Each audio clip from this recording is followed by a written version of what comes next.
Kumusta mga kaboxing? This is Boy Kalawang TV. So matapos nga pong matalo ni former middleweight world champion Julio Cesar Chavez Jr. dito sa kamay ni former YouTuber Jake Paul nung nakaraang buwan, July 28 sa Anaheim Arena, California, USA, via unanimous decision, ay ayon po dito sa kakapasok-pasok lang na balita mga idol, inaresto po itong anak ni legendary Mexican boxer Julio Cesar Chavez Sr. matapos po itong masangkot sa krimen sa kasong organized crime charges na kinakaharap po nito sa kanilang bansa sa Mexico.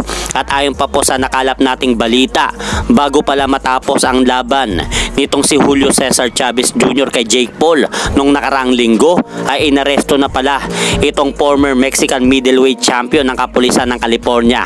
At ayon pa po dito, ipapadeport ng California Police itong si Julio Cesar Chavez Jr. pabalik ng kanyang bansa sa Mexico upang doon po ito litisin sa kaso kinakaharap po nito.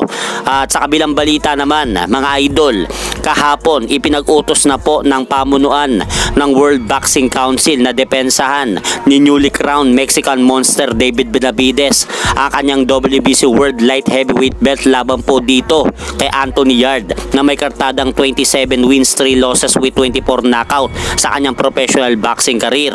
Kaya mabigat-bigat nga po mga idol itong makakalaban ni David Benavidez na si Anthony Yarde, dahil ang tatlong talo po nito sa kanyang professional boxing record ay galing sa mga dekalibreng boksingero katulad nila former professional boxer Sergey Kovalev at Lyndon Arthur at former undisputed light heavyweight champion Arthur Beterbiev. At gaganapin nga po mga idol ang laban ng dalawa sa buwan ng Nobyembre.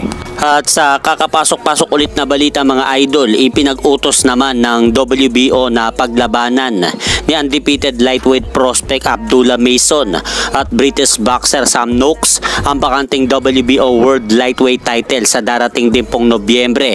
At magiging undercard nga po sila sa laban ng David Benavidez versus Anthony Yarde na gaganapin din po sa buwan ng Nobyembre.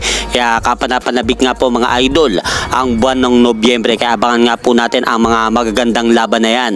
At hanggang dito na lang po muna ang aking update sa mga ganapan sa mundo ng boxing. At syempre mga idol, huwag nyo rin pong kalimutan, pakisuportahan nyo naman po muna ang ating munting channel. Maraming salamat po.